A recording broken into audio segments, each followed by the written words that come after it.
தமிழ்நாடு எது தெரியுமா முதலிடம்? அதிகமா கடன் வாங்கினதுல தமிழ்நாடு முதலிடம். காரணம் என்ன? நீங்க பார்த்தா போன பட்ஜெட்ல ரெவென்யூ டிபிசிட் 41,000 கோடி.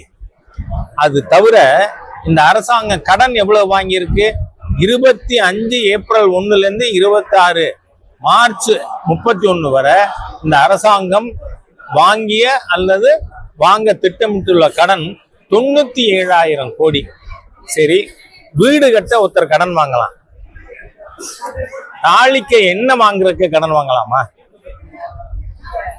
இந்த அரசாங்கம் நீங்க 97,000 கோடி கடன் வாங்குறீங்க, ஆனால் மூலதன செலவு எவ்வளவு? கேபிட்டல் எக்ஸ்பெண்டிச்சர் 57,000 கோடி. அப்போ இந்த மீதி 40,000 கோடி என்ன பண்றீங்க? யார் வீட்டுக்கு போகுது? ஏவா வேலுக்கா, செந்தில் பாலாஜிக்கா, இல்ல நம்ம இப்ப இந்த டிஸ்மிஸ் ஆனாரே கிராவல் திருடன் அவருக்கா? யாருக்கு போகுது? கணக்கு கொடுங்கிறேன் நான். கிவ் ஒயிட் பேப்பர் அப்படின்னா இந்த முட்டாள் அரசாங்கம் என்ன பண்ணுது?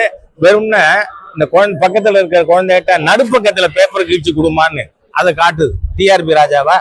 டிஆர் பாலு மகன் வேற எப்படி இருப்பாரு?